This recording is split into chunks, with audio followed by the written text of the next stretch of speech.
Now, a few years ago, there was some individuals who said they discovered Noah's Ark.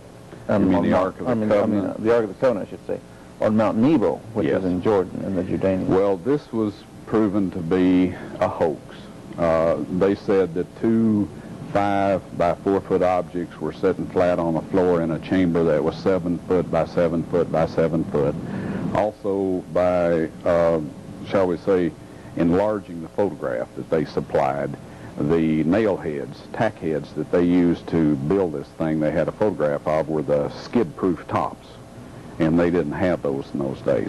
So there are people out there, snooker folks, and people do have to be skeptical. Of course, there's been a great deal of speculation as to where the Ark of the Covenant was located. Some believe it's in the vaults of the Vatican, some believe it's in Ethiopia, and some believe it's in heaven.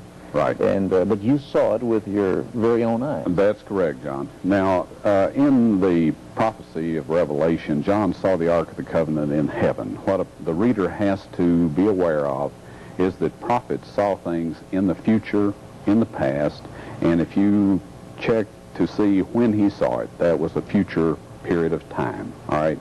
So that's not a conflict. There could be an Ark of the Covenant in heaven, as the Bible says, when he gave the directions to Moses, that the ark that he built and the tabernacle was a pattern of the things which were in heaven. See, you do it after the pattern shown you in the mountain. So this was a pattern that he made here on earth of what was in heaven. So it does, I mean, he could have seen it in heaven anyway, and still the one that was to be here on earth was simply a pattern of the one that was in heaven. That's correct. Now, quickly, to just give a very quick synopsis of what we have found. The city of Jerusalem was surrounded by a siege wall. Without divine intervention, the ark could not have been transported out of that area. And so it had to be hid under the city or somewhere they could get to without being seen from the siege walls. All right. Now, 600 years before Christ died, God directed Jeremiah or his friends, because Jeremiah may have been in the court of the prison in a pit, to hide the Ark of the Covenant in the place where Jeremiah lived, in the grotto of Jeremiah. We found the remains of fires that somebody used to cook over, maybe Jeremiah. But we excavated by permission again down the face of this escarpment below the cross holes in this. We actually broke into the cliff. It's a honeycomb of tunnels and chambers. We broke into one chamber, and in this chamber is a stone box containing the Ark of the Covenant. I drilled a hole through the stone box, took a fiber optic colonoscope, which allows you to see inside the human body. It can also allow you to see inside chambers that you can't get into in a cave or anywhere else. We use all of the latest scientific equipment. For example, we used metal detectors here, as this slide shows, in our excavation. Now, the remarkable part of this, we found this chamber to be right under the cross hole where Christ was crucified. At the time of the crucifixion, it says there was an earthquake and that the rocks were rent. Now, a fault line, or a crack in the stone right to the left of the cross hole, occurred at this point in time. When the centurion pierced Christ's spleen and the blood and water flowed out, John, it went down on through the crack on the mercy seat. Now, here we're looking at some of our pails and stuff that we worked with in the hole that we had to go through. And this is right below the foot of the cross where the blood would have flowed onto the stone box that covered the mercy seat. Now, the significance of this is rather Psalm 77:13 that says, "Thy way, O God, is in the sanctuary." Now, we're seeing... All right. This is on the way into the chamber, and if you'll just keep rolling those slides, I don't want to miss the significance of this. This is on our way into the chamber. We broke through the escarpment. My son is sitting in our tunnel. I'm in the cave. The entrance that we went into. However, this is not the chamber that the Ark of the Covenant is in. Here is the tunnel proceeding on inward as we go into the chamber. Now, you can't just go out there and dig and throw everything away. There's rules that archaeologists have to live by. We do that. We very carefully document, clean, and catalog everything we find, and we present this to the authority of the country we are working in. Okay.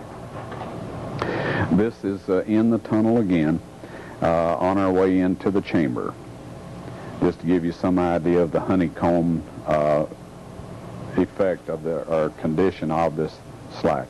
This is an entrance into the chamber where I found the Ark of the Covenant, the entrance that I entered. Now the next slide. No, this is the hole where now? This is the entrance into the chamber that the Ark of the Covenant. And that's the hole that you crawled into where the Ark That's correct. Of the Covenant. I broke this hole in, and here's the debris that fell down as I broke my way into this hole.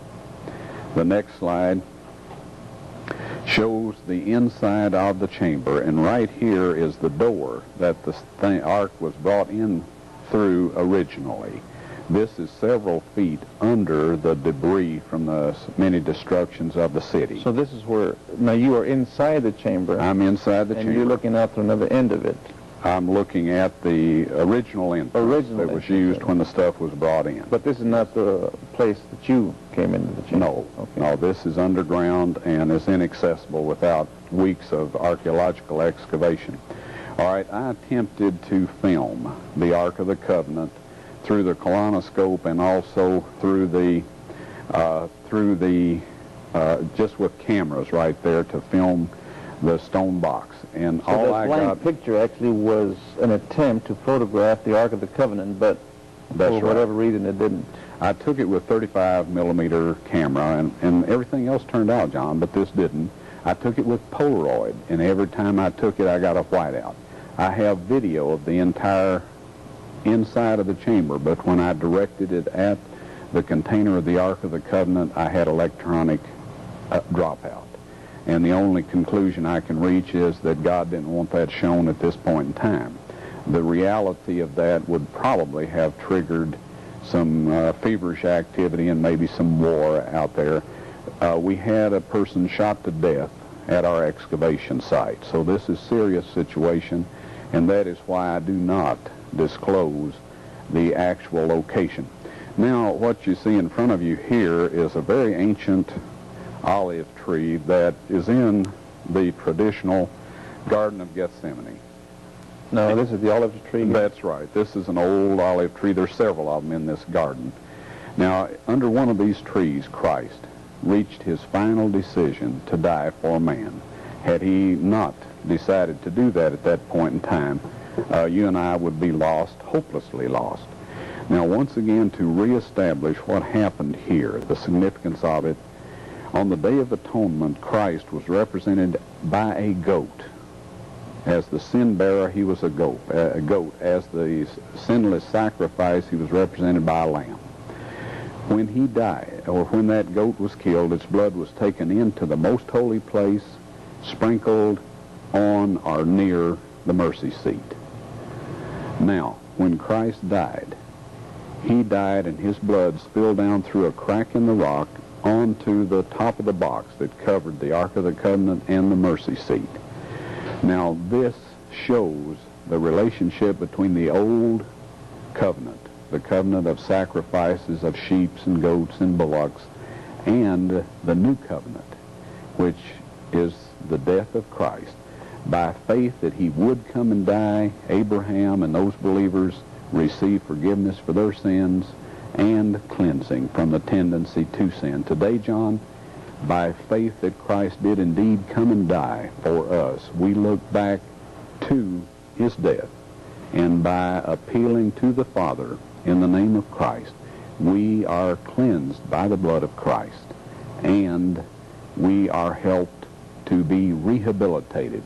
Our motives can be, and our values can be changed, and it says, I will put in you a heart that, is open and responsive to the will of God. Well, that's fantastic.